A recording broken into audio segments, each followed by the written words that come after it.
where the mind is without fear and the head is held high, where knowledge is free.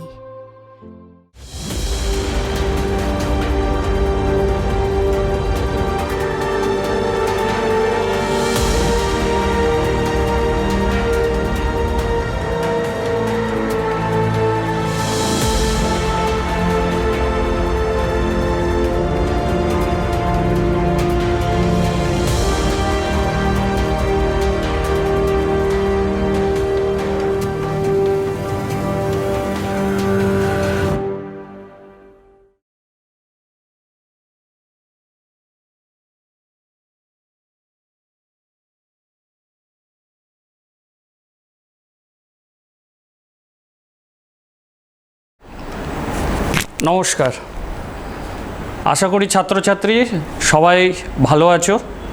তো মালদা জেলা প্রশাসন এবং জেলা শিক্ষা দপ্তরের তরফ থেকে যে টেলিক্লাসের আয়োজন করা হয়েছে, আজ আমি স্নেহাংশু চৌধুরী, ভৌতবিজ্ঞানের শিক্ষক, অক্রমণী স্কুল থেকে দশম শ্রেণীর গ্যাসের আচরণ অধ্যায়টি পড়াবো। গ্যাসের আচরণ। তো প্রথম কথা, গ্যাস জানতে গেলে আমাদের প্রথমে যেটা জানতে হবে সেটা হচ্ছে পদার্থ। পদার্থ কাকে বলে এটা তোমরা আগেও জেনেছো, আমি আরেকবার বলছি। পদার্থ কাকে বলে? পদার্থের কিছু বৈশিষ্ট্য থাকতে হবে। এক, পদার্থের যেটা থাকবে সেটা হচ্ছে ভর। ভর মানে কি? যে পদার্থটা আছে তার মধ্যে যে পরিমাণ জড় পদার্থ উপস্থিত সেটাকেই বলে পদার্থের ভর। আমরা জানি যে ভর হচ্ছে সৃষ্টি বা ধ্বংস করা সম্ভব নয়, এবং ভর হচ্ছে অপরিবর্তনশীল। অর্থাৎ একটা পদার্থের ভর পৃথিবীর বাইরে যেখানে খুশি নিয়ে যাওয়া যাক, ভরের কিন্তু কোনো পরিবর্তন হবে না। নেক্সট, জাড্য ধর্ম। এই জাড্য ধর্ম কথাটার অর্থ কি? তুমি একটা পদার্থ, যেমন এই বোর্ডটা, আমি যদি এর ওপর বাহ্যিক কোনো বল না দিই, এই বোর্ডটা কিন্তু সারা জীবন যতদিন পৃথিবী আছে এখানেই থেকে যাবে, কোনো পরিবর্তন হবে না। তার মানে স্থির অবস্থাতেই থাকবে। যদি পৃথিবীতে কোনো ঘর্ষণ বল না থাকে তাহলে একটা গতিশীল বস্তু কিন্তু সবসময় গতিশীল অবস্থাতেই থাকবে। তার মানে সেটা হচ্ছে তার গতিজাড্য। স্থির থাকার জন্য স্থিতিজাড্য। এটা প্রত্যেকটা পদার্থের মধ্যেই থাকবে। নেক্সট, কিছুটা স্থান দখল করে। দেখো, এটা একটা পদার্থ, দেখো কিছুটা জায়গা কিন্তু এখানে অধিকার করে আছে। এটা প্রত্যেকটা পদার্থের ক্ষেত্রে তোমার আশেপাশে যা বস্তু, যা পদার্থ দেখতে পাচ্ছ সবই কিন্তু কিছুটা স্থান দখল করে আছে। এটা পদার্থের একটা সবথেকে বড় বৈশিষ্ট্য, স্থান দখল করে থাকবে। ইন্দ্রিয় গ্রাহ্য। ইন্দ্রিয় গ্রাহ্য। ইন্দ্রিয় গ্রাহ্য কথাটির অর্থ কি? অর্থাৎ আমি এই বোর্ডটাতে হাত দিয়ে কিন্তু বুঝতে পারছি বোর্ডটা কঠিন, জলে হাত দিয়ে কিন্তু আমি বুঝতে পারছি জলটা তরল। অর্থাৎ পদার্থের ওপর হাত দিয়ে বা স্পর্শ করে আমি যদি তাকে অনুভব করতে পারি যে সেটা কি জাতীয় পদার্থ, তাহলে সেটাকে আমরা বলবো ইন্দ্রিয় গ্রাহ্য। অর্থাৎ একটা পদার্থে এই চারটা বৈশিষ্ট্য থাকতে হবে। পদার্থ কাকে বলবো? যার ভর আছে, যার জাড্য ধর্ম আছে, যা কিছুটা স্থান দখল করে থাকে, যা ইন্দ্রিয় গ্রাহ্য, আমরা তাকে কি বলবো? পদার্থ। এই পদার্থের মধ্যে ভাগ আছে। ভাগ বলতে কি? যেমন দেখো, বরফ কঠিন, বরফকে তাপ দিলে জল, সেটা তরল। আবার জলকে ফোটালে বাষ্প। অর্থাৎ এই বরফটাকে আমি তিনটা রূপে দেখতে পাচ্ছি, একটা কঠিন, একটা তরল, একটা গ্যাসীয়। অর্থাৎ আমরা পদার্থকে তিনটা ভাগে ভাগ করতে পারি। একটা কি? কঠিন পদার্থ। আর একটা কি? তরল পদার্থ। আর একটা কি? গ্যাসীয় পদার্থ। আর একটা পদার্থ আছে, সেটা তোমাদের সিলেবাসে নেই, অতি তরল অবস্থা। তোমাদের মূলত এই তিনটা নিয়েই জানতে হবে, কঠিন, তরল, গ্যাসীয়। অর্থাৎ একই পদার্থ তিনটা রূপে থাকতে পারে। কিছু কিছু ব্যতিক্রম আছে, যেমন কর্পূর আছে, নিশাদল আছে, যাদের ক্ষেত্রে কোনো একটা স্টেপ অনুপস্থিত থাকে। যেমন কর্পূরকে তাপ দিলে ডাইরেক্টলি ও বাষ্পে চলে আসে, তরল হয় না। এটা কিছু ব্যতিক্রম আছে, তো আমরা ব্যতিক্রমে যাব না। কঠিন, তরল, গ্যাসীয়, এই তিনটা পদার্থর মধ্যে এই তিনটা ভাগ দেখা যায়: কঠিন পদার্থ, তরল পদার্থ, গ্যাসীয় পদার্থ। এবার প্রশ্ন যেটা বলেছিলাম যে একটা বরফ আছে, একটা তরল আছে, আর একটা গ্যাসীয় পদার্থ আছে, তাহলে এটা হচ্ছে কঠিন, এটা হচ্ছে তরল, আর এটা হচ্ছে গ্যাসীয় পদার্থ। তাহলে এই তিন ধরনের পদার্থ দেখা যায়, তার পেছনে কারণটা কি? কারণটা হচ্ছে সেই পদার্থ যে উপাদান অণু কণিকা দ্বারা গঠিত তাদের অবস্থান। মানে কঠিন পদার্থের ক্ষেত্রে তার যে সংগঠক অণুগুলো থাকবে, আমরা ধরে নিই যে যে অণুগুলো থাকবে সেগুলো হচ্ছে স্ফেরিক্যাল, গোল, এবং সিমেট্রিক, সমান হতে হবে, সেম আকারের হতে হবে এবং গোলক হিসাবে ধরা হয়। তাহলে এইভাবে থাকে। তরলের ক্ষেত্রে দেখা গেছে সেটা থাকে এইভাবে। গ্যাসের ক্ষেত্রে সেটা কিন্তু, তাহলে এখান থেকে যেটা বুঝতে পারছো, আমি যদি কণাগুলোর মধ্যবর্তী ব্যবধানের কথা বলি, এখানে কিন্তু কম, এখানে দেখো একটু বেড়েছে, এখানে কিন্তু অনেক বেড়ে গেছে। অর্থাৎ একটা পদার্থের তিনটা অবস্থার জন্য দায়ী হচ্ছে তাদের সংগঠক অণুকণিকার আভ্যন্তরীণ দূরত্ব, যেটাকে বলে আন্তরাণবিক ব্যবধান। আন্তরাণবিক ব্যবধানটা কিন্তু কঠিন থেকে গ্যাসে ক্রমান্বয়ে বেড়েছে। কঠিনের সবচেয়ে কম, গ্যাসে কিন্তু সেই দূরত্ব অসীম, এবং দূরত্ব অসীম হওয়ার জন্য তাদের মধ্যবর্তী আকর্ষণ বল কম। সেই জন্য গ্যাসীয় পদার্থগুলোর অণু কিন্তু গতিশীল। কঠিন পদার্থের ক্ষেত্রে যেহেতু আন্তরাণবিক ব্যবধান কম, আকর্ষণ বল বেশি, ওই জন্য কঠিন পদার্থের কিন্তু গতিশীলতা কম অণুর। ওই জন্য কঠিন পদার্থের নির্দিষ্ট আকার আছে, আয়তন আছে। তরলের ক্ষেত্রে যেহেতু ব্যবধান কঠিনের থেকে বেশি, গ্যাসের থেকে কম, ওই জন্য শুধুমাত্র আয়তন আছে, কোনো আকার নেই। গ্যাসীয় পদার্থের দুটোই নেই, না আকার আছে না আয়তন আছে। তার মানে তোমাকে যদি প্রশ্ন করা হয় পদার্থের তিনটা অবস্থার জন্য দায়ী কোন ঘটনা, পদার্থের সংগঠক অণুগুলির আন্তরাণবিক ব্যবধান এবং তাদের মধ্যবর্তী আকর্ষণ বল।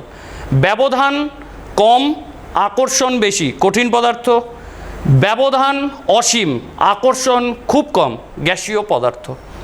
তার মানে আমরা যে বিষয়টা জানলাম যে গ্যাসীয় পদার্থ হবার পেছনে কারণ গ্যাসীয় পদার্থের অণুর আভ্যন্তরীণ আকর্ষণ বল খুব কম, ব্যবধান অসীম, সেই জন্য গ্যাসীয় পদার্থ তৈরি হয়েছে।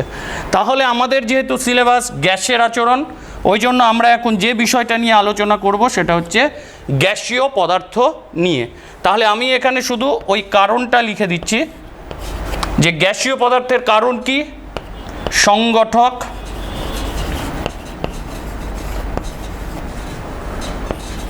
অণুকণিকার মধ্যবর্তী ব্যবধান অসীম, আর দ্বিতীয় মধ্যবর্তী আকর্ষণ বল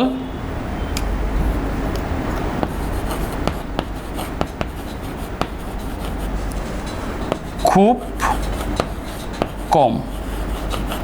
এই দুটো কারণের জন্য একটা পদার্থে গ্যাসীয় পদার্থ তৈরি হচ্ছে। ঠিক আছে, এবার যেটা পড়ব গ্যাসের বৈশিষ্ট্য। কি কি বৈশিষ্ট্য থাকতে হবে একটা গ্যাসীয় পদার্থে? এক, যেটা সবার প্রথমে দেখা যায়, অণুর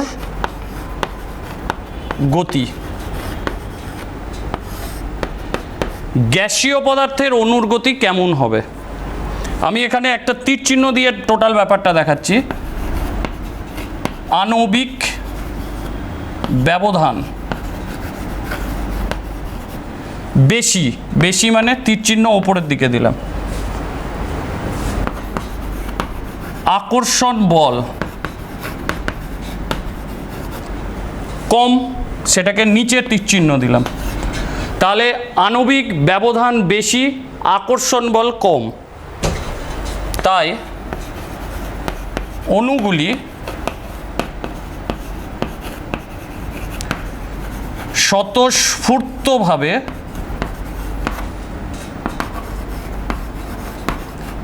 এবং বিশৃঙ্খল অবস্থায়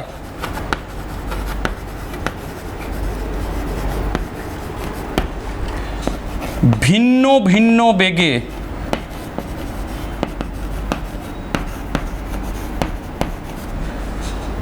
পাত্রে ছুটোছুটি করে বেড়ায়। তার মানে কি, গ্যাসীয় পদার্থের যে অণুগুলো থাকবে তাদের গতি কিন্তু বিশৃঙ্খল, সুশৃঙ্খল নয়, এলোমেলোভাবে সবসময় ছুটে বেড়ায়, ওই জন্য ভিন্ন বেগ প্রাপ্ত হয়। এটা হচ্ছে অণুর গতি। দ্বিতীয়, আর কি হয় গ্যাসীয় পদার্থের? প্রসারণশীলতা।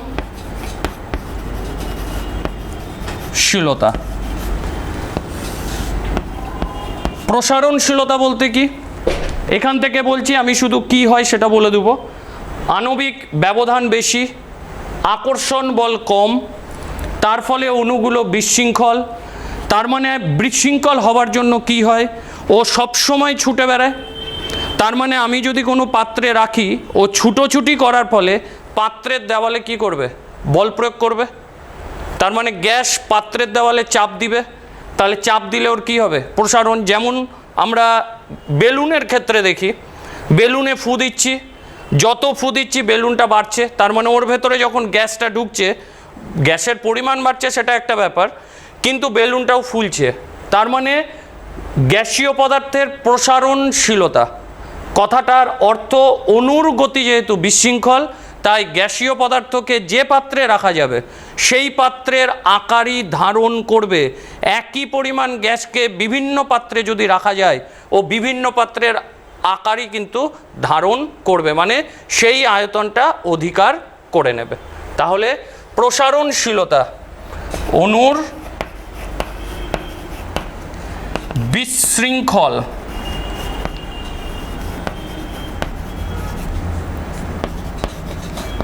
গতির জন্যে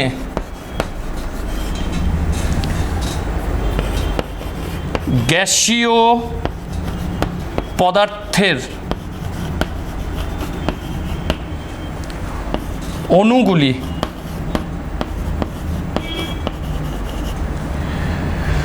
যে কোনো পাত্রের আয়তন দখল করে। তাহলে যে কোনো পাত্রের আয়তন কি করবে, দখল করবে। ঠিক আছে, তো প্রসারণশীলতা কখন আসবে? প্রসারণশীলতা আসবে যদি গ্যাসের ওপর চাপের মানের পরিবর্তন করা হয়, আর যদি উষ্ণতার পরিবর্তন করা হয়। এই দুটো করলে তবেই কিন্তু গ্যাসের প্রসারণশীলতা আসবে। অর্থাৎ প্রসারণশীল হওয়ার পেছনে যে দুটো ভৌত রাশি দায়ী, সেটা হচ্ছে চাপ, বাহ্যিক চাপ, আর একটা কি, উষ্ণতা। এই দুটোর ওপর কিন্তু প্রসারণশীলতা নির্ভর করে। ঠিক একইভাবে গ্যাসের আর একটা বৈশিষ্ট্য হচ্ছে সংকোচনশীলতা।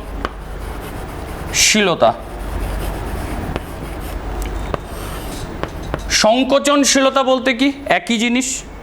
অণুর বিশৃঙ্খল গতির জন্য গ্যাসীয় পদার্থের অণুগুলো যে কোনো পাত্রের আয়তন দখল করে। এবার সংকোচনশীলতা কি? সংকোচনশীলতা হচ্ছে, ধরে নাও আমার এই দুটো হাত এটা একটা গ্যাসের অণু, এটা একটা গ্যাসের অণু, দূরে আছে।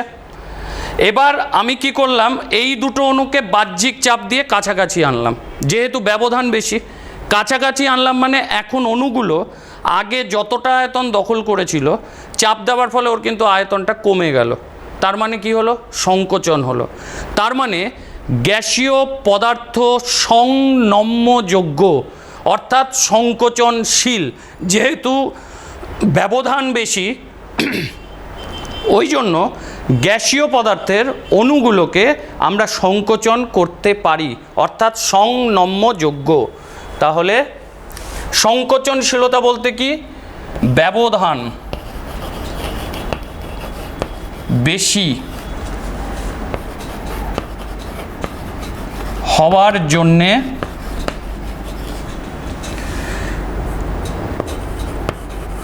গ্যাসীয় পদার্থ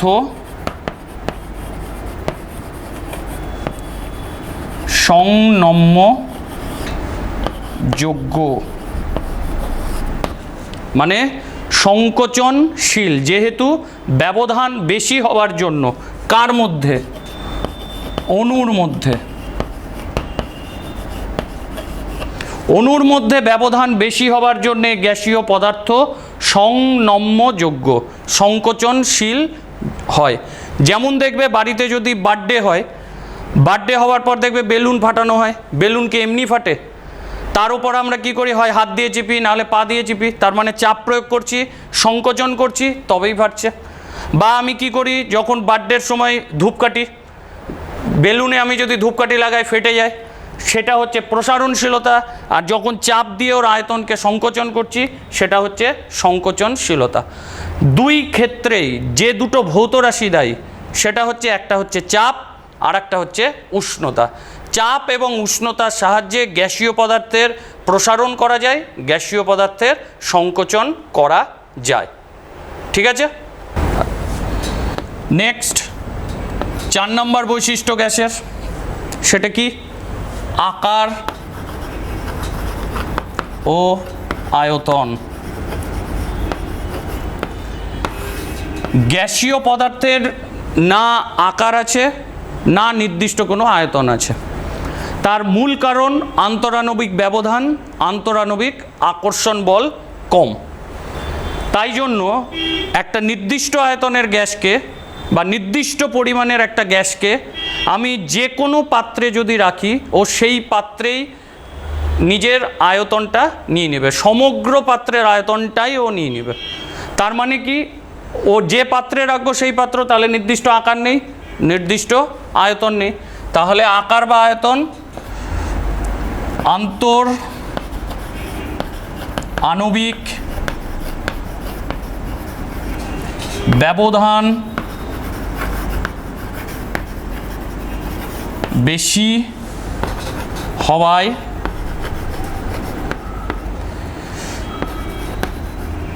আকর্ষণ বল কম, তাই গ্যাসীয় পদার্থের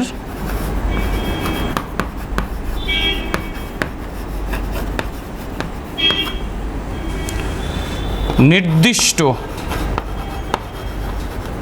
কোনো আকার বা আয়তন নেই। নির্দিষ্ট কোনো আকার বা আয়তন গ্যাসীয় পদার্থের ক্ষেত্রে কিন্তু থাকবে না। নেক্সট, ঘনত্ব। এইটা এখানে আমরা জানি ঘনত্ব ইকুয়াল টু কি, ভর বাই আয়তন। আবার ঘনত্ব কাকে বলে, একক আয়তনের ভর। ভর নির্ভর করে হচ্ছে সংগঠক কণার ওপর। গ্যাসীয় পদার্থের ঘনত্ব নির্ণয় করব। তো গ্যাসীয় পদার্থের ক্ষেত্রে কি হয়, একক আয়তনে অণুর সংখ্যা কম। কেন? কারণ অণুর মধ্যে ব্যবধান বেশি। তো তার মানে একক আয়তনের কথা যদি আমি বিবেচনা করি, তাহলে কঠিন পদার্থে যতগুলো অণুকণিকা থাকবে, গ্যাসীয় পদার্থের ক্ষেত্রে অণুকণিকার সংখ্যা কম, তার মানে ঘনত্ব কি হবে, কম। তাহলে আমি কি বলতে পারি, ঘনত্ব গ্যাসীয় পদার্থের ক্ষেত্রে একক আয়তনে অণুর সংখ্যা কম, তাই ঘনত্বও কম। তাহলে গ্যাসীয় পদার্থের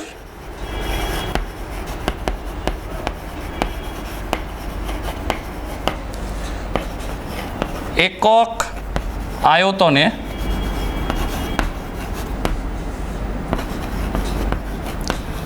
অণুর সংখ্যা কম, তাই ঘনত্ব কম। তাহলে গ্যাসীয় পদার্থের ঘনত্ব কি হবে? কম হবে কঠিন তরলের থেকে। নেক্সট, এইটা খুব ভাইটাল, ব্যাপন ধর্ম। এটা খুব গুরুত্বপূর্ণ বিষয়, ব্যাপন ধর্ম। এই ব্যাপন ধর্ম ব্যাপারটা কি?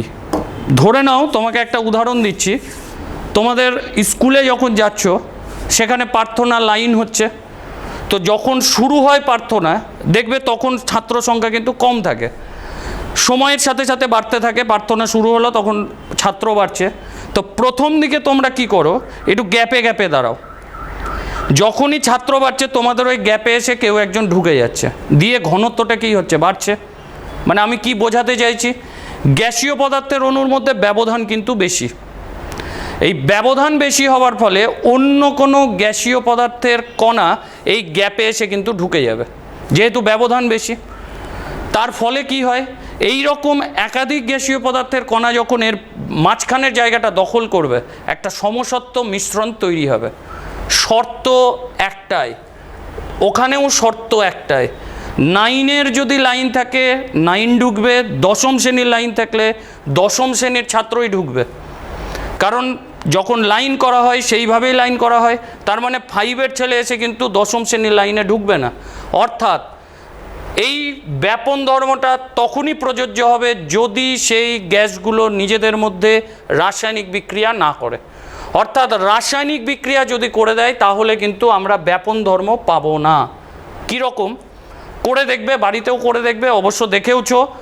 বাড়িতে ধরে নাও সন্ধ্যার সময় ধূপকাঠি ধরানো হয়, ধূপকাঠি ধরানো হলো, রুম স্প্রে বাড়ির স্প্রে করবে, পারফিউম স্প্রে করবে, দেখবে ঘরের মধ্যে 3টা গন্ধই আলাদা আলাদা পাবে। তার মানে কি, 3জন মিক্সড হয়ে যায়নি, 3জন গ্যাপ যেহেতু বেশি গ্যাসীয় পদার্থের কণাগুলোর মধ্যে, প্রত্যেকটা গ্যাসীয় পদার্থের কণা সেই গ্যাপে গ্যাপে গ্যাপে গ্যাপে ঢুকে গেছে। মানে ব্যাপারটা হচ্ছে এরকম, এটা ধরে নাও ধূপকাঠির ধোঁয়ার অণু, এবার মাঝে যে গ্যাপটা আছে সেই গ্যাপের মধ্যে দেখা গেল পারফিউমের কণা ঢুকে গেছে, রুম স্প্রে করলে তার কণা ঢুকে গেছে। প্রত্যেকটার কিন্তু আলাদা আলাদা গন্ধ পাবে, তখনই পাবো যদি এরা রাসায়নিক বিক্রিয়া না করে। তাহলে ব্যাপন ধর্মটা কি? ব্যাপন ধর্ম হচ্ছে পরস্পর রাসায়নিক বিক্রিয়া করে না। এই রকম এক বা একাধিক গ্যাসীয় পদার্থ পরস্পরের সাথে মিশে যে সমসত্ব গ্যাসীয় মিশ্রণ তৈরি করে, আমরা গ্যাসের সেই ধর্মকে বলবো ব্যাপন ধর্ম। ঠিক আছে? তাহলে শর্ত কি ব্যাপনে? পরস্পর, এটা কিন্তু খুব গুরুত্বপূর্ণ, না লিখলে কিন্তু কাটা যায়। পরস্পর রাসায়নিক, কেন যায় আমি বলছি। রাসায়নিক, পরস্পর রাসায়নিক বিক্রিয়া করে না, এরূপ এক বা একাধিক গ্যাসীয় পদার্থ মিশে যে সমসত্ব গ্যাসীয় মিশ্রণ তৈরি করে,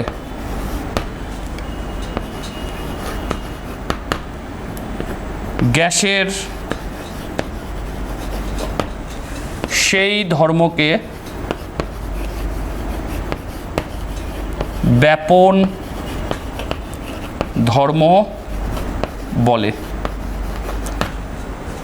হয়েছে? তাহলে কেন বললাম এই লাইনটা খুব গুরুত্বপূর্ণ, এইটা যদি না লেখো তাহলে কিন্তু পরীক্ষায় কাটা দেওয়া হয়। রাসায়নিক বিক্রিয়া না করে, পরস্পর রাসায়নিক বিক্রিয়া করে না, এইরকম এক বা একাধিক গ্যাসীয় পদার্থ মিশে যে সমসত্ব গ্যাসীয় মিশ্রণ তৈরি করে, গ্যাসের সেই ধর্মকে কি বলবো?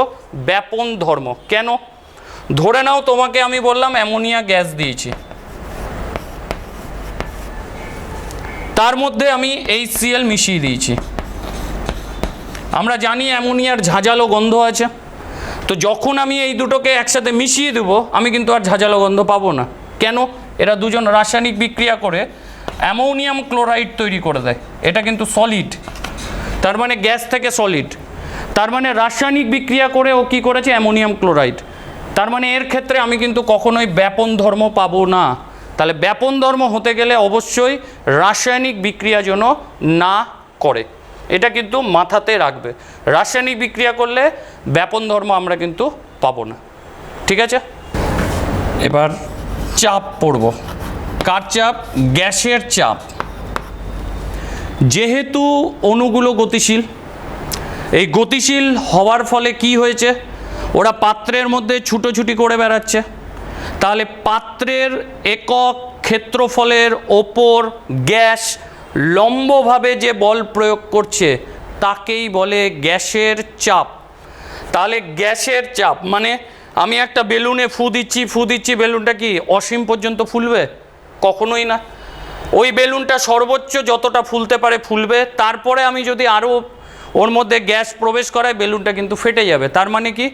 গ্যাসের চাপের মানটা বাহ্যিক চাপের থেকে মানে বায়ুমণ্ডলীয় চাপের থেকে বেড়ে গেছে, তার ফলে বেলুনটা কি হয়েছে? ফেটে গেছে। এইটাকে বলে গ্যাসের চাপ। তাহলে গ্যাসের চাপ গ্যাসীয় পদার্থের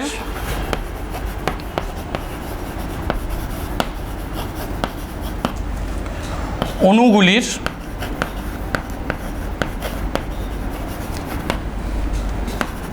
গতিশীলতার জন্যে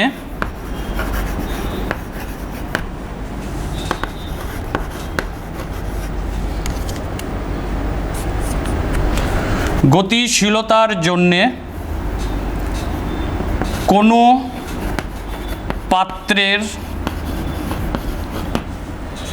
একক ক্ষেত্রফলের ওপর লম্বভাবে গ্যাসের অণু দ্বারা বা অণুগুলি দ্বারা প্রদত্ত বলকে গ্যাসের চাপ বলে। এই বোর্ডটা যদি একটা গ্যাসের আছে, সেই পাত্রর একটা তল, তাহলে এইটা হচ্ছে বোর্ডের একক ক্ষেত্রফল। এই একক ক্ষেত্রফলের ওপর আমার যে চকের এটা আছে, চকটা, এই চকটা হচ্ছে একটা গ্যাসের অনুভব লম্বভাবে যে বলটা প্রয়োগ করছে এই তলটার ওপর, সেইটাকে আমরা কি বলছি? গ্যাসের চাপ। তাহলে লম্বভাবে যে বলটা প্রয়োগ করছে সেটাকেই আমরা কি বলবো? গ্যাসের চাপ। তাহলে গ্যাসের চাপ ইকুয়াল টু আমরা কি বলতে পারি?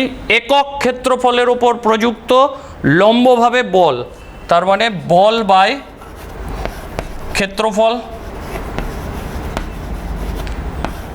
এফ দিয়ে সূচিত করছি, এ দিয়ে এরিয়া, বল বাই ক্ষেত্রফল, এটাকেই আমরা কি বলি? গ্যাসের চাপ।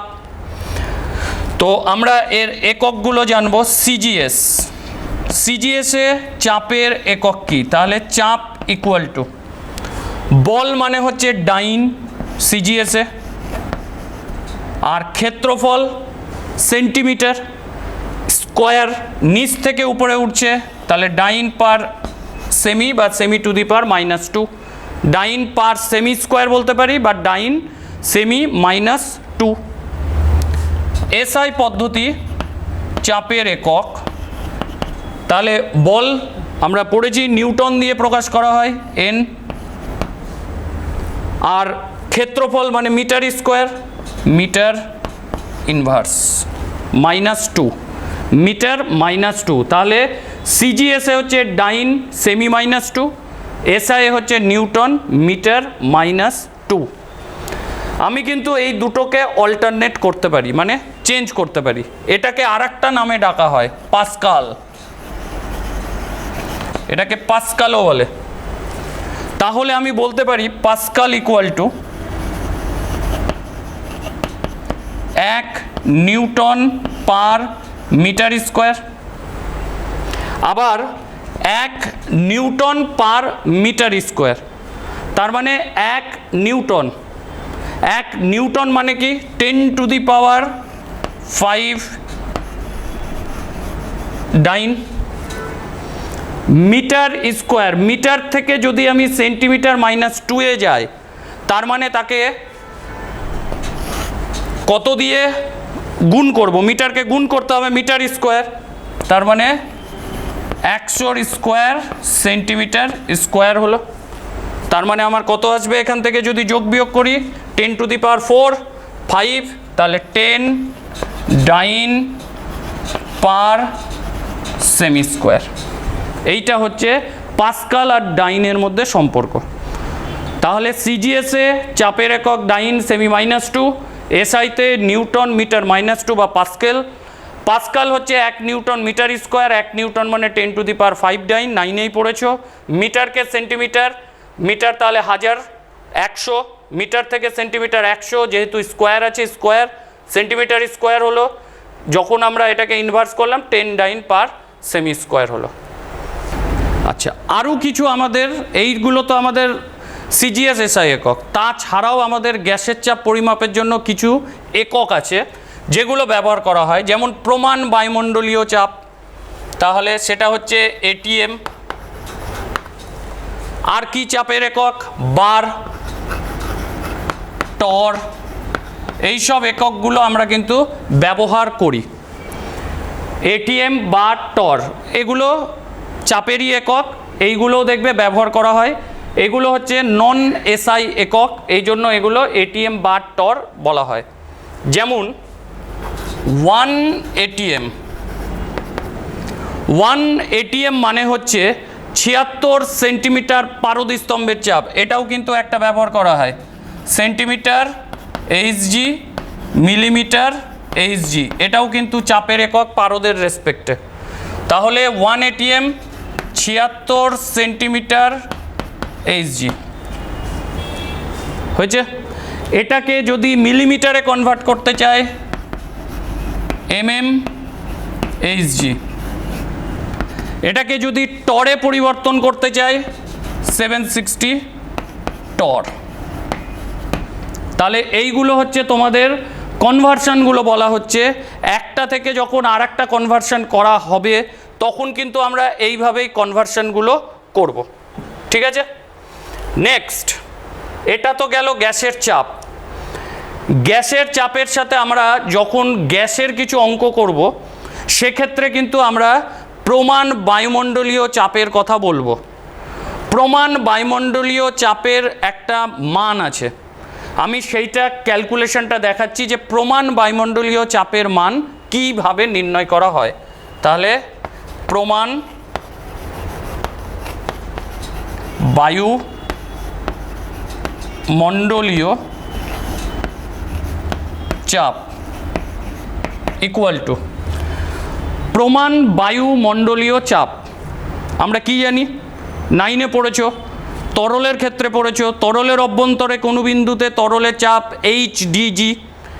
এখানটাও প্রমাণ বায়ুমণ্ডলীয় চাপ যেটা করা হয়েছে 0 ডিগ্রি সেন্টিগ্রেড উষ্ণতায় 45 ডিগ্রি অক্ষাংশে আর 76 সেন্টিমিটার পারদস্তম্ভের চাপ, এই তিনটা শর্তের রেসপেক্টে এটা নির্ণয় করা হয়েছে। তাহলে সেক্ষেত্রে সূত্র কি? এইচ ইন্টু ডি ইন্টু জি। এইচ মানে উচ্চতা 76 সেন্টিমিটার,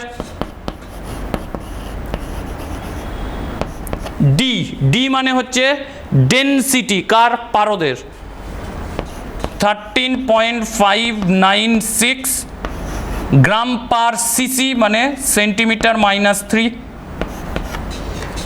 জি, জি মানে হচ্ছে অভিকর্ষজ ত্বরণ,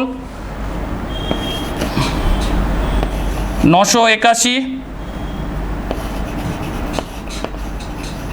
সেমি পার সেকেন্ড স্কোয়ার।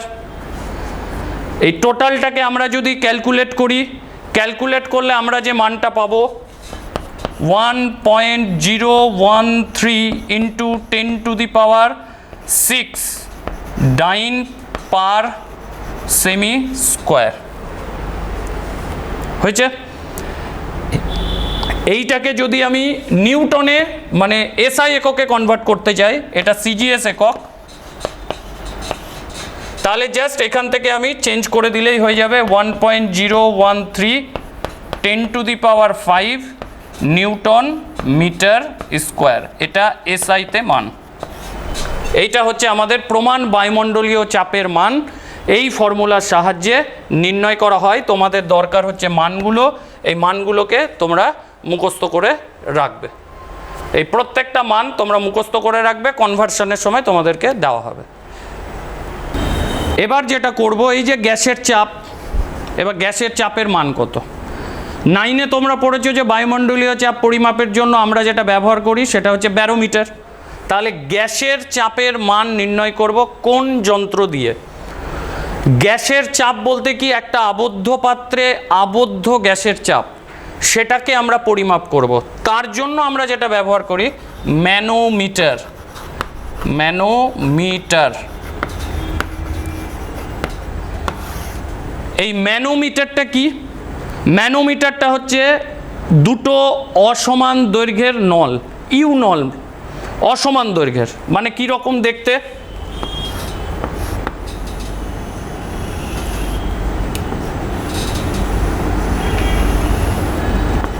এইটা হচ্ছে আমাদের ম্যানোমিটার। এইখানে কিছু পারদ রাখা থাকে, এটা খোলা মুখ হতে পারে, বদ্ধ মুখ হতে পারে। দু ধরনের ম্যানোমিটার, একটা খোলা মুখের হয় আর একটা বদ্ধ মুখের হয়। যে কোনো একটা ব্যবহার করা যায়, দুটো দু ক্ষেত্রে ব্যবহার করা হয়। খোলা মুখটা হচ্ছে ধরে নাও পরীক্ষাগারে কোনো গ্যাস উৎপাদন হলো, তার চাপ নির্ণয় করব, তাহলে এটা ব্যবহার করব। আর যে ক্ষেত্রে পাত্রের মানে গ্যাসের চাপটা বায়ুমণ্ডলীয় চাপের থেকে কম হয়ে যাচ্ছে, তখন আমরা কিন্তু বদ্ধটা ব্যবহার করব। তো আমি এখানটা খোলাটা দিয়েই তোমাদের ব্যাখ্যাটা দিচ্ছি। তো ব্যাখ্যাটা কি? আমি কি বললাম, একটা বদ্ধ পাত্রে আবদ্ধ গ্যাসের চাপ নির্ণয় করব। এখানটা কে আছে? পারদ আছে, HG, ঠিক আছে। এবার একটা পাত্রে কিভাবে ব্যবহার করব, আমি পাত্রটাকে এই ম্যানোমিটারের সাথে যোগ করব। তাহলে এখানে ধরো নাও একটা পাত্র আছে, তার সাথে এই মুখটা লাগিয়ে দিলাম।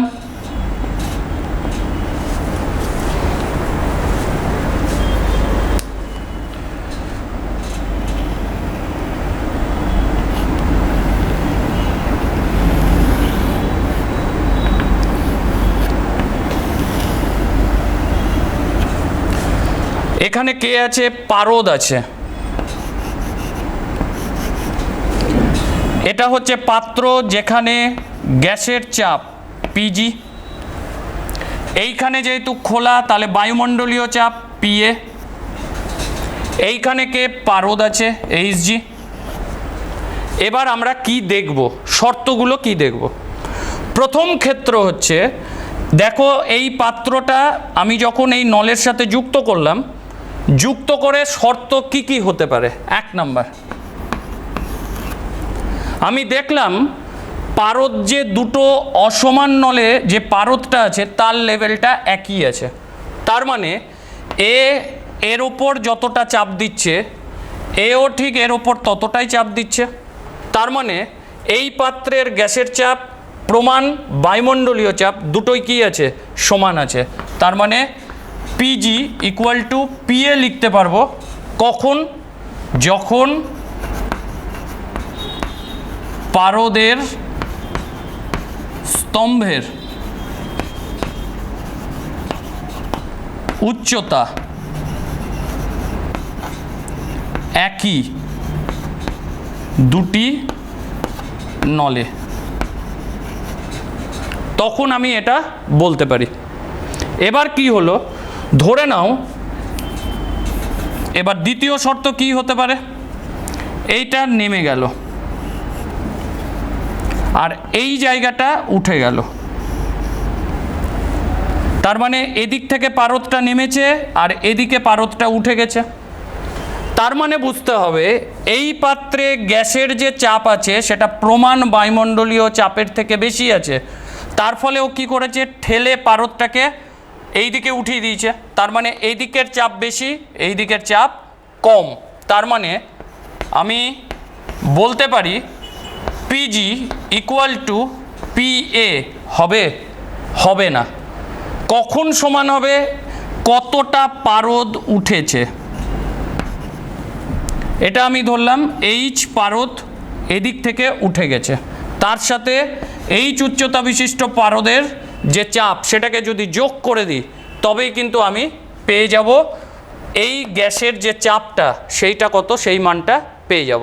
তার মানে যদি ডান দিকের স্তম্ভে পারদটাকে উঠতে দেখা যায় তাহলে বুঝতে হবে যে আবদ্ধ পাত্রে গ্যাস আছে তার চাপের মানটা বেশি আছে। তাহলে এখান থেকে আমি বলতে পারি পিজি গ্রেটার দেন পিএ। আর কি শর্ত হতে পারে,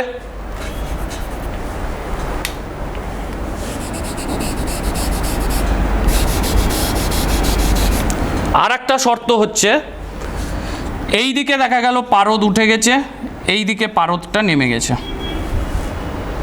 তার মানেটা কি, এদিক থেকে চাপটা বেশি পেয়েছে তার ফলে পারদটা এইদিকে চলে গেছে, তার মানে এই চাপটা কমে গেছে, এই চাপটা বেড়ে গেছে। তার মানে গ্যাসের পাত্রের যে চাপ সেটা প্রমাণ বায়ুমণ্ডলীয় চাপের থেকে কম। তার মানে 3 নম্বর শর্ত। সেক্ষেত্রে পিজি ইকুয়াল টু পিএ হবে না। তার মানে কি, এটা বেশি এটা কম হয়ে গেছে, তো তাহলে এর থেকে কিছু বাদ দিতে হবে। কি বাদ দিব, এই যে কতটা পারদ এই নলে উঠেছে, মানে দুটো নলের পারদ স্তম্ভের যে পার্থক্য সেই পার্থক্যটা আমি বিবেচনা করব। তাহলে সেটাকে কি করব, বাদ দিয়ে দিব। তাহলে বাদ দিলে আমি কি পাবো, এই যে গ্যাসীয় পাত্রের যে চাপটা সেই মানটা পেয়ে যাব। তাহলে এখান থেকে আমি বলতে পারি PG minus less than PA. তার মানে পিজির মানটা পি এর থেকে কম। অর্থাৎ আমি যখন ম্যানোমিটার যন্ত্র একটা আবদ্ধ পাত্রে গ্যাসের চাপ পরিমাপ করার জন্য যুক্ত করব, আমরা 3টে জিনিস দেখতে পাই। কি, কোনো ক্ষেত্রে দেখতে পাবো যে পারদ যে স্তম্ভ সমান, তার মানে দুটোর চাপ সমান। কোনো ক্ষেত্রে দেখতে পাবো ডান দিকের যে স্তম্ভটা আছে সেটা বেড়ে গেছে, তার মানে আবদ্ধ পাত্রের গ্যাসের চাপ বেশি।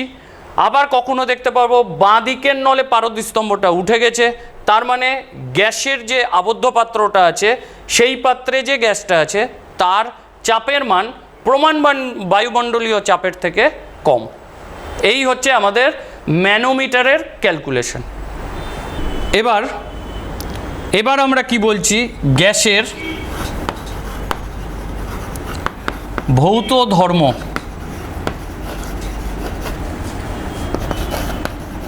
নির্ণায়ক ভৌত রাশি কে কে আছে, চাপ, গ্যাসের ভর, উষ্ণতা, আয়তন, গ্যাসের আয়তন। এটা এই 3টা দ্বারা আমরা কি করি, গ্যাসের ভৌত ধর্ম যেটা সেটা নির্ণয় করে এরা। P M T V. মনে রাখতে হবে 4টার মধ্যে যখন আমরা সম্পর্ক তৈরি করব তখন কিন্তু দুটোকে স্থির রেখে বাকি দুটোর মধ্যে সম্পর্ক তৈরি করতে হবে। তো এই 4টার মধ্যে কি সম্পর্ক আছে সেই সম্পর্কে নিয়ার অ্যাবাউট 1660 সালে বিজ্ঞানী বয়েল একটা সূত্র দেন। আমরা এবার সেই সূত্রটা দেখব। সেটা কার সূত্র, বয়েলের সূত্র। বয়েলের সূত্র। তাহলে তার সূত্রটা কার সাথে কার সম্পর্ক, চাপের সাথে আয়তন। চাপ আর আয়তনের মধ্যে সম্পর্ক। তার মানে কোন দুটো স্থির, উষ্ণতা ভর। এইভাবে মনে রাখতে হবে, উষ্ণতা ভর স্থির। তাহলে তার সূত্রটা কি? নির্দিষ্ট উষ্ণতায় নির্দিষ্ট ভরের কোনো গ্যাসের আয়তন তার চাপের সাথে ব্যস্তানুপাতে পরিবর্তিত হয়। আবার বলছি, তার মানে কি কি স্থির? একটা হচ্ছে উষ্ণতা, আর একটা কি? গ্যাসের ভর। এই দুটো স্থির।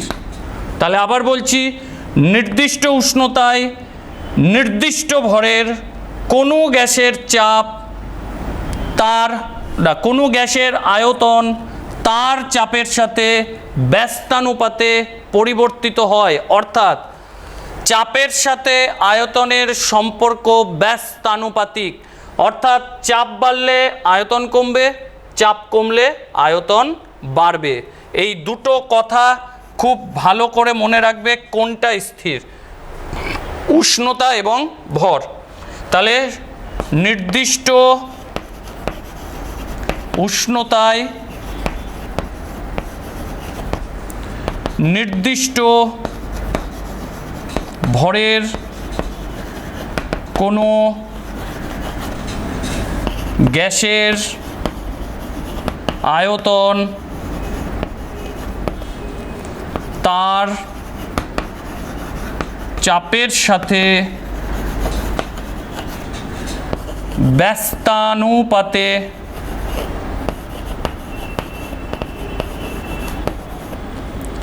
পরিবর্তিত হয়। ব্যস্তানুপাতে পরিবর্তিত হয়। তাহলে এবার এই জিনিসটাকে আমি কি করে ব্যাখ্যা করব? ব্যস্তানুপাতে পরিবর্তিত হয়, তাহলে সেই ব্যাখ্যাটা কি? ব্যাখ্যাটা হচ্ছে, ধরো আমি ধরলাম টি স্থির, গ্যাসের ভর হচ্ছে এম, সেটাও স্থির। আমি ধরলাম এই দুটো যখন স্থির তখন গ্যাসের চাপ হচ্ছে পি এবং গ্যাসের আয়তন হচ্ছে ভি। তাহলে বয়েল যখন সূত্রটা দিচ্ছেন কি, এর সাথে এর সম্পর্ক হচ্ছে ব্যস্তানুপাতিক। তাহলে ব্যস্তানুপাতিক সম্পর্ক বলতে কি বোঝায়? P varies as 1/v। P varies as 1/v কখন? যখন এম আর টি হচ্ছে স্থির। এইটাকে বলে ভেদের সম্পর্ক, যেটা তোমরা অঙ্কে পড়বে, এটাকে বলে ভেদ সম্পর্ক। P varies as 1/v। ভ্যারিজেস যখন উঠে তখন একটা ধ্রুবক ব্যবহার করা হয়। তাহলে এখানটা সেই ধ্রুবকটা হচ্ছে কে। কে হচ্ছে একটা সমানুপাতিক ধ্রুবক, যেটা গ্যাসের ভর এবং উষ্ণতা এই দুটোর উপর নির্ভর করবে, কে এর মানটা। তাহলে সেখান থেকে আমি বলতে পারি পিভি ইকুয়াল টু কে। তাহলে কে হচ্ছে ইকুয়াল টু কি লিখব? ধ্রুবক। তার মানে চাপের সাথে আয়তনের সম্পর্ক ব্যস্তানুপাতিক। সেখান থেকে আমরা কি পেলাম? পিভি চাপ এবং আয়তনের গুণফল, সেটা সব সময়ের জন্য ধ্রুবক।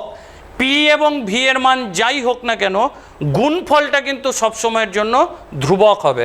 কি রকম?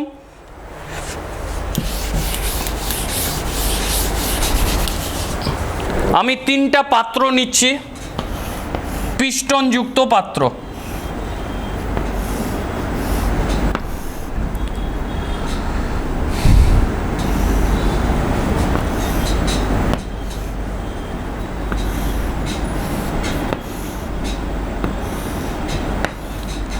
পিস্টনযুক্ত পাত্র আছে, যেখানে টি আর এম স্থির আছে, উষ্ণতা স্থির, একই পরিমাণ গ্যাস নিয়েছি।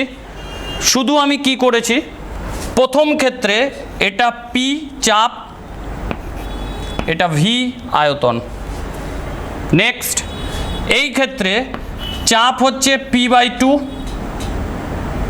চাপ কমিয়ে দিয়েছি, তাহলে আমার আয়তনটা কিন্তু বাড়বে, এর রেসপেক্টে দ্বিগুণ হবে। তাহলে আমি এই জায়গাটা সেটা লিখে দিচ্ছি p/2, তার মানে এটা কি হবে? 2v পাওয়া গেছে এরকম। এইখানটা আমি কি করলাম? p P/4 4P করেছি, তাহলে আয়তনটা হচ্ছে V/4। এবার দেখো গুণফলটা, এই দুটোকে গুণ করলে PV পাবো, এই দুটোকে যদি গুণ করি 4P V/4 করলে কি পাবো? PV। এইখানটা যদি গুণ করি P/2 ইন্টু 2V গুণ করলে কি পাবো? PV।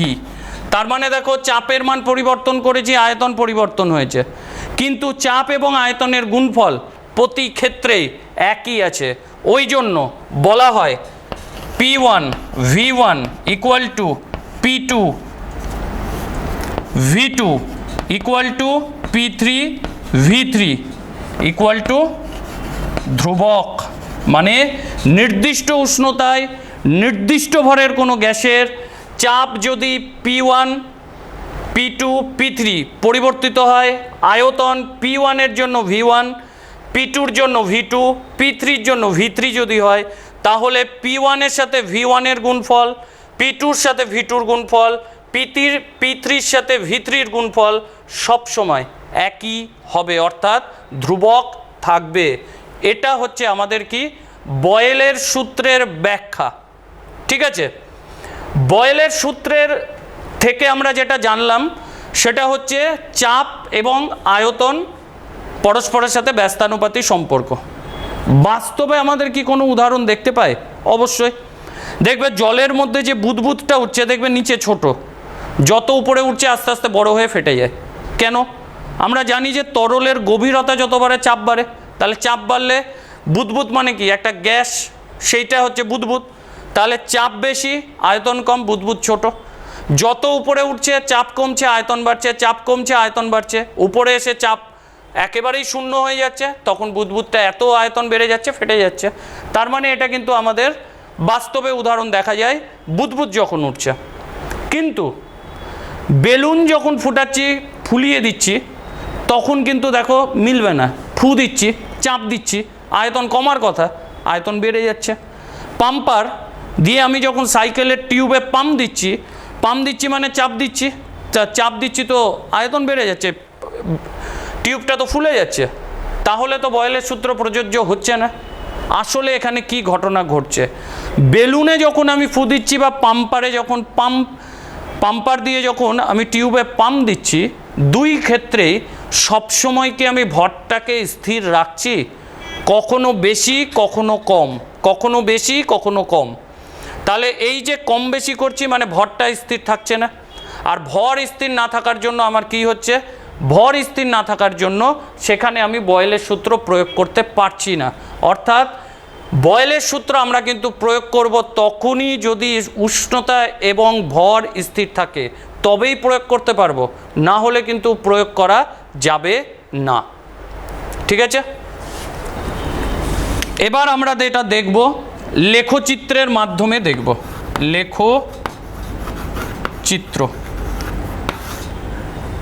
লেখচিত্র বলতে কি?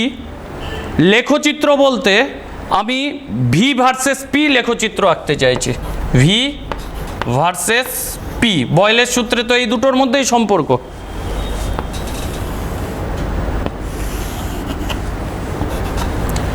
এদিকে ভি রাখলাম, এইদিকে পি রাখলাম। লেখচিত্র কি হবে? ব্যস্তানুপাতিক সম্পর্ক। তাহলে চাপের মান কম, চাপের মান যদি কম হয় আয়তন বেশি হবে। চাপের মান বাড়ছে, তার মানে আয়তন কমছে। আরও বাড়লো, আরও কমলো, আরও বাড়লো, আরও কমলো। তার মানে বিন্দুগুলোকে আমি যদি যোগ করি এইরকম পাবো। এটাকে আমরা কি বলি? লেখচিত্রের প্রকৃতি সমপরাবৃত্ত।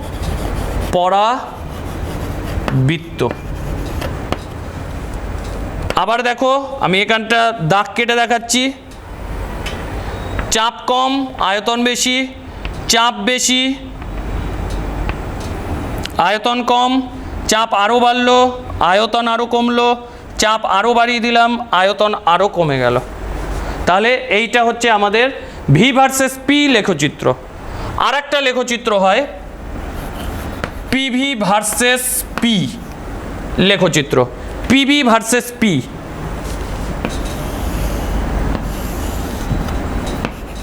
এদিকে থাকলো পিভি, এদিকে থাকলো পি। আমরা বয়েলের সূত্রে কি জেনেছি? পিভি ইকুয়াল টু কে, মানে ধ্রুবক। পিভির মান যদি ধ্রুবক থাকে, পি এর মান যাই হোক না কেন, এই পিভির মান সবসময়ের জন্য কি থাকবে? স্থির থাকবে, কোনো পরিবর্তন হবে না, পি এর মান যাই হোক না কেন। তাহলে আমি ধরলাম পি এর মান এটা, পিভির মান এটা, পি এর মান বাড়ালাম, পিভির মানেরও পরিবর্তন হলো না, আবার বাড়ালাম, কোনো পরিবর্তন হলো না।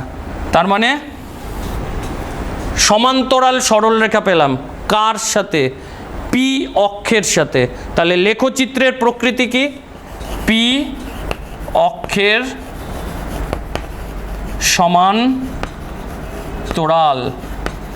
তাহলে পি অক্ষের সমান্তরাল লেখচিত্র পাবো, এটা পাবো সমপরাবৃত্ত। আবার বলছি, পি ভির গুণফল হচ্ছে ধ্রুবক, তাই পি এর মান যাই হোক না কেন, পিভির এই গুণফলের মানের কোনো পরিবর্তন হবে না। তাহলে পিভি এর মান বাড়িয়ে যাচ্ছি, তাহলে পিভির মান কি হচ্ছে? একই থেকে যাচ্ছে, কারণ পি যতটা পারবে ভি কমবে, আবার পি যতটা কমবে ভি ততটা বাড়বে, তার মানে গুণফল সবসময় ধ্রুবক থাকবে। ওই জন্য পি ভার্সেস ভি লেখচিত্র পি অক্ষের সমান্তরাল হবে। এটা হচ্ছে আমাদের বয়েলের সূত্র থেকে এই লেখচিত্রগুলো পাওয়া গেছে। নেক্সট আমরা যে সূত্র পড়ব সেটা হচ্ছে চার্লসের সূত্র।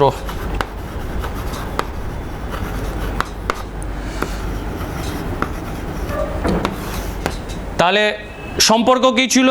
আবার বলছি, টি ছিল, এম ছিল, পি ছিল, ভি ছিল। তাহলে পিভির মধ্যে সম্পর্ক হয়ে গেছে।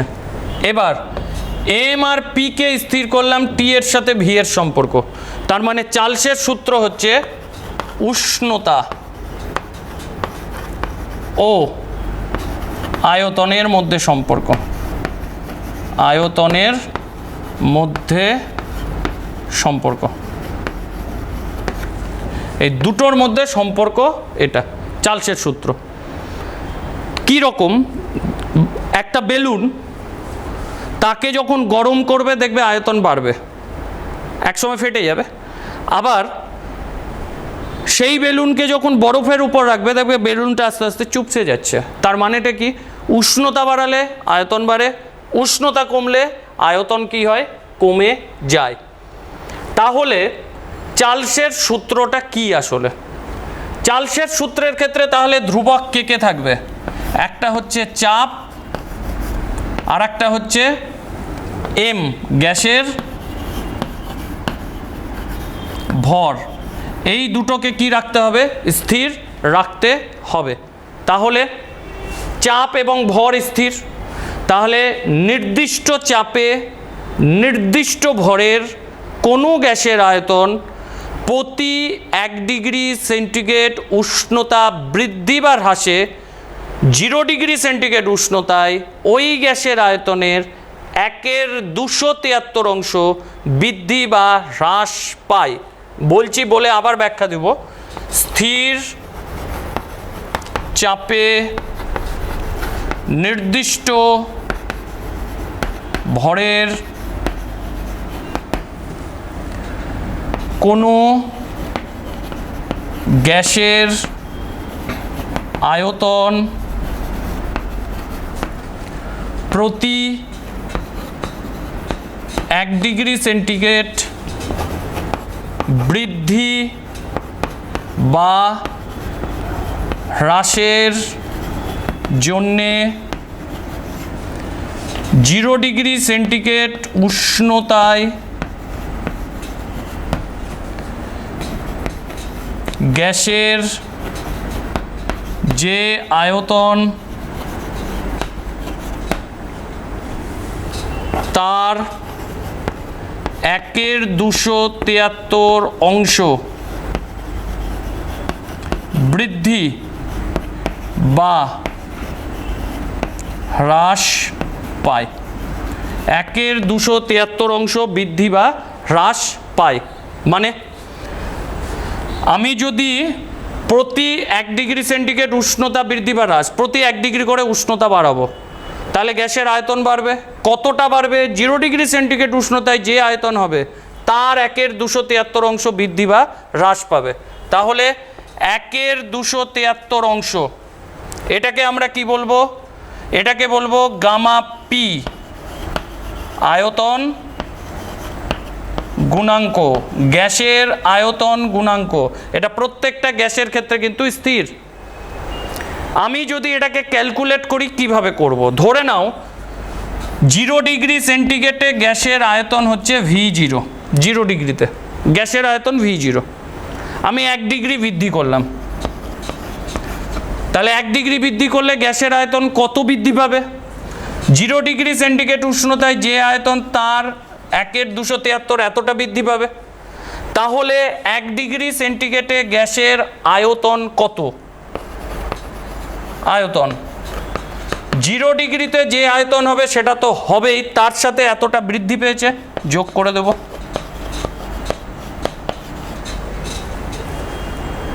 ঠিক একইভাবে 2 ডিগ্রি সেন্টিগ্রেডে গ্যাসের আয়তন কত হবে? V0, 2V0 273, যেহেতু 2 ডিগ্রি এখানে তাহলে 2। এইভাবে নির্ণয় করতে করতে আমি যদি T ডিগ্রি সেন্টিগ্রেডে যাই, একটা যে কোনো সাধারণ উষ্ণতা, T ডিগ্রি মানে যে কোনো উষ্ণতা হতে পারে, তাহলে সেক্ষেত্রে কত হবে? V0 T V0 273। এবার তার মানে VT মানে T ডিগ্রি সেন্টিগ্রেড উষ্ণতায় গ্যাসের আয়তন, সেটা ইকুয়াল টু কত? V0 কমন নিব, 1 + T/273। এটাই হচ্ছে চার্লসের সূত্রের গাণিতিক রূপ।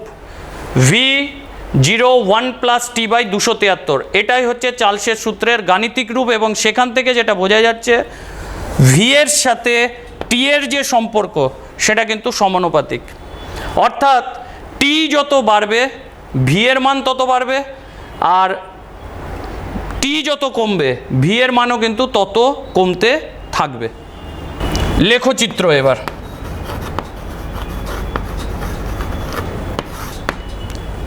তাহলে লেখচিত্র কার সাথে কার?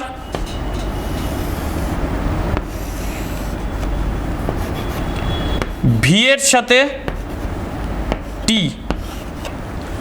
V ভার্সেস T, চার্লসের সূত্র। কি বলা হয়েছে? 0 ডিগ্রিতে গ্যাসের আয়তন, তাহলে এটা 0 ডিগ্রি গ্যাসের একটা নির্দিষ্ট আয়তন থাকবে, তার মানে T এর মান যত বাড়বে V এর মানও তত বাড়বে, কারণ সমানুপাতিক সম্পর্ক। তাহলে T এটা যদি হয়, তাহলে V এটা,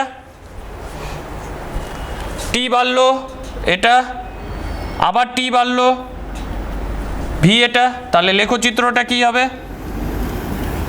ক্রমশ ঊর্ধ্বমুখী হয়ে যাবে।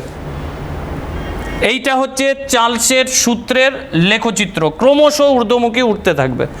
যেখান থেকে আমরা দেখতে পাচ্ছি T এর একটা নির্দিষ্ট মানের জন্য V এর মানও বেড়েছে, T এর একটা নির্দিষ্ট মানের জন্য V এর মানও বেড়েছে, ইকুয়াল অ্যামাউন্টে বেড়ে গেছে। সমানুপাতিক সম্পর্ক দেখে বোঝা যাচ্ছে। চার্লস কি করেছিলেন?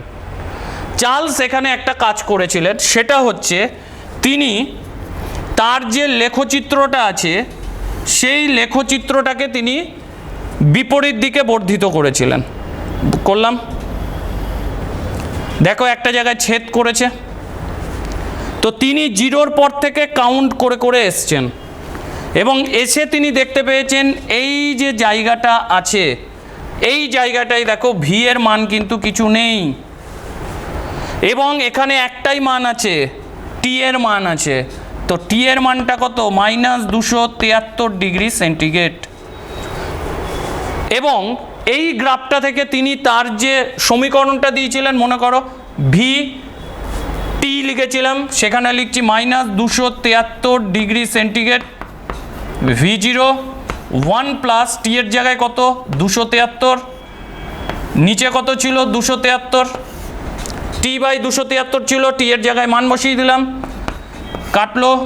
V0 1 - 1 তাহলে 0, তার মানে আয়তন কত 0, অর্থাৎ -273 ডিগ্রি সেন্টিগ্রেড উষ্ণতায় যে কোনো গ্যাসের আয়তন কি হয়ে যাবে 0 হয়ে যাবে। সেখান থেকে তিনি যে কথাটা বললেন সেটা হচ্ছে যদি গ্যাসের চাপ স্থির, গ্যাসের ভর যদি স্থির থাকে, তাহলে যে উষ্ণতায় গ্যাসের আয়তন 0 হবে সেই উষ্ণতাকে বলে গ্যাসের পরম শূন্য উষ্ণতা। তাহলে এই উষ্ণতাটাকে আমরা কি বলবো? পরম শূন্য উষ্ণতা। আবার বলছি, পরম শূন্য উষ্ণতার কনসেপ্ট কি?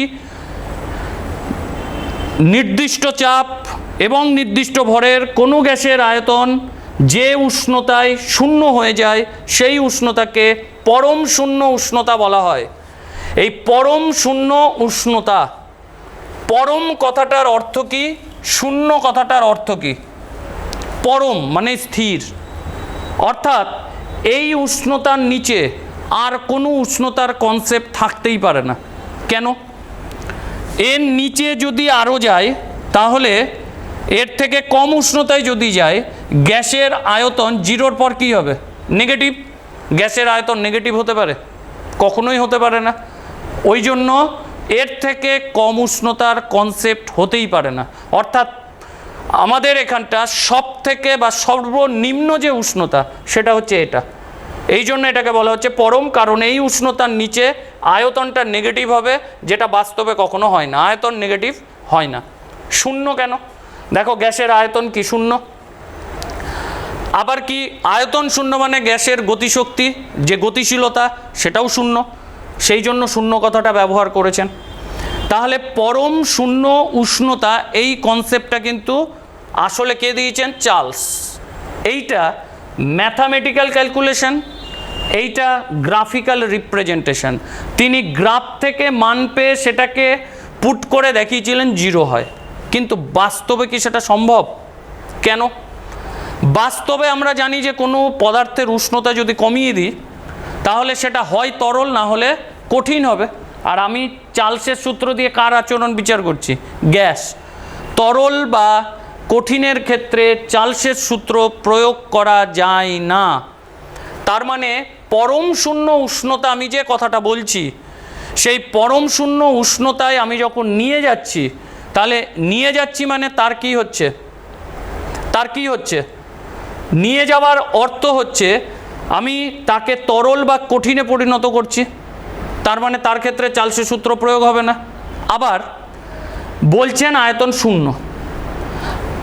যদি আমি ধরে নিই যে এই উষ্ণতায় কিছু পরিমাণ গ্যাস আছে, তো গ্যাস আছে মানে তার ভর আছে, ভর আছে মানে তার মধ্যে কিছু কণা আছে, আর কিছু কণা আছে মানে সে কিছুটা স্থান দখল করেই আছে, তার মানে তার আয়তন সম্ভব। তার মানে এটা ম্যাথামেটিক্যালি এবং গ্রাফিক্যালি প্রমাণ করা যায়। কিন্তু বাস্তবে পরম শূন্য উষ্ণতার ধারণাটা কিন্তু সঠিক বলা যায় না, কারণ এই উষ্ণতায় কিছু যদি গ্যাস থাকে তার ভর থাকবে, তার আয়তন থাকবে, তার মানে 0 হতে পারে না। ঠিক আছে? আচ্ছা, যখনই চার্লসের এই ধারণাটা চলে আসলো যে পরম শূন্য উষ্ণতার ধারণা, তখন কিন্তু বিজ্ঞানী কেলভিন তিনি একটা স্কেল দিলেন। তোমরা যেমন দেখো সেলসিয়াস স্কেল পড়েছো, ফারেনহাইট স্কেল পড়েছো, সেই রকম বিজ্ঞানী কেলভিন এই পরম শূন্য উষ্ণতার ধারণা নিয়ে তিনি আরেকটা স্কেল দিলেন, কেলভিন স্কেল। Kelvin scale. তো কেলভিন স্কেলটা কি? কেলভিন স্কেলটা হচ্ছে এমন একটা স্কেল যেখানে -273 ডিগ্রি সেন্টিগ্রেডকে 0 ধরা হয়েছে এবং প্রতি ঘরের পার্থক্য 1 ডিগ্রি সেন্টিগ্রেডের সমান ধরা হয়েছে। ধরে একটা স্কেল তৈরি করা হয়েছে, সেই স্কেলটাকে বলে কেলভিন স্কেল। তাহলে কেলভিন স্কেলে -273 ডিগ্রি সেন্টিগ্রেড তাকে কি ধরা হয়েছে? এত কে 0 ধরা হয়েছে। 0 ধরে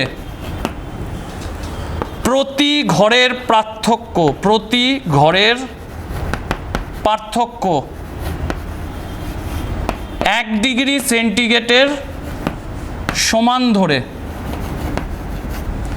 যে স্কেল তৈরি করেছেন সেটাই হচ্ছে আমাদের কেলভিন স্কেল। কীরকম?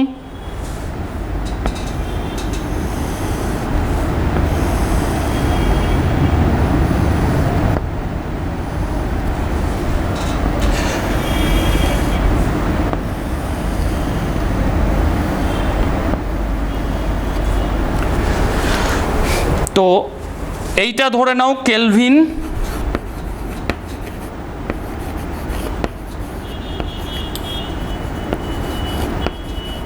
আর এটা হচ্ছে সেলসিয়াস।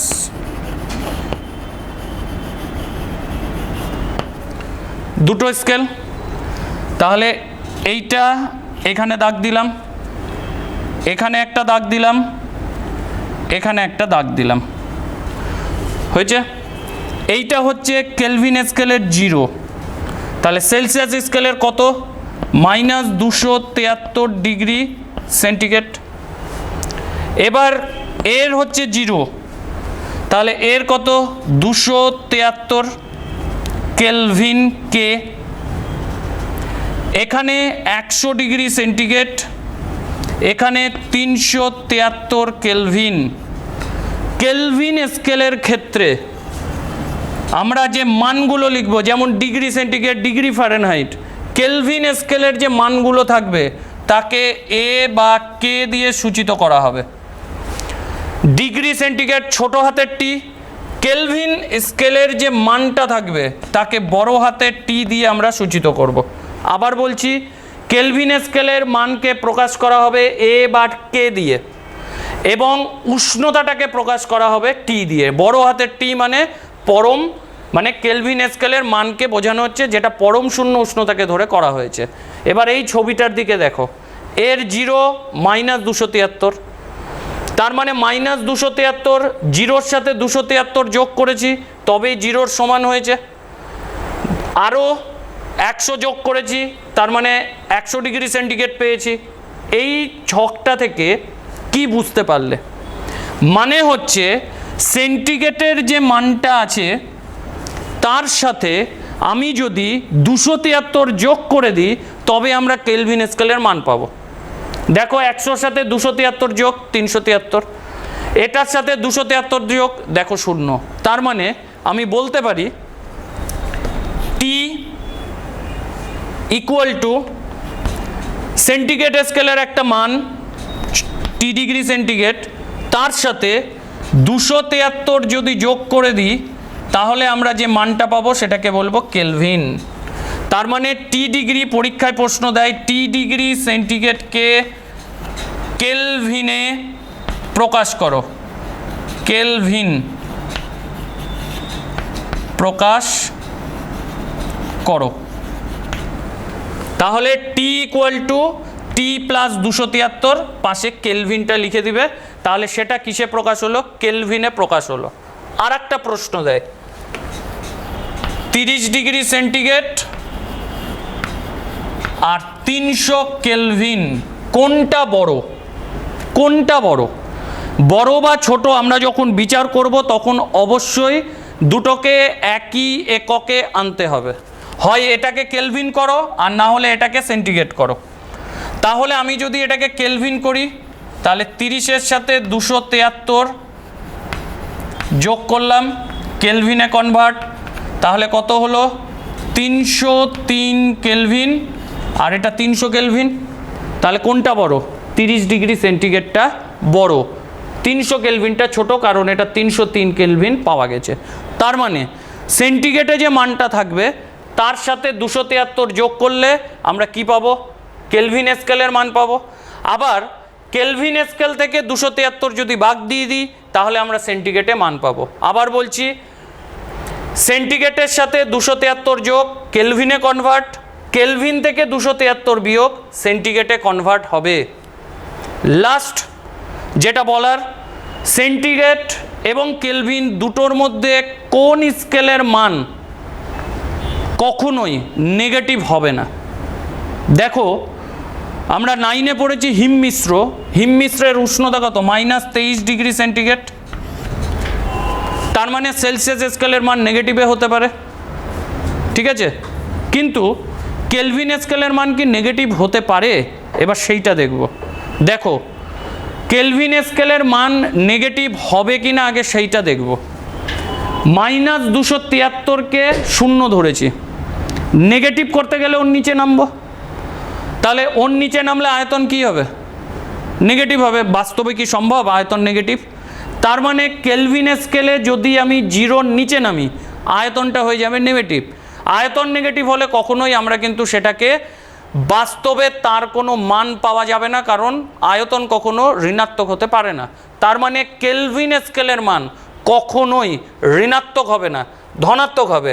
সেলসিয়াস স্কেল ধনাত্মকও হতে পারে, ঋণাত্মকও হতে পারে। তাহলে এটাকে আমি লিখে রাখছি, কেলভিন স্কেলের মান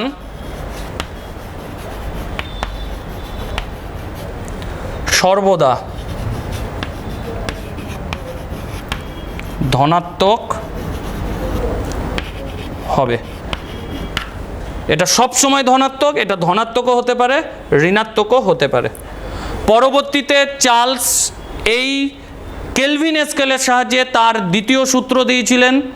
তো তোমাদের সেই অংশটুকু সমরেশ স্যার পড়াবেন, তখন তোমরা সেই বিষয়টা জানতে পারবেন।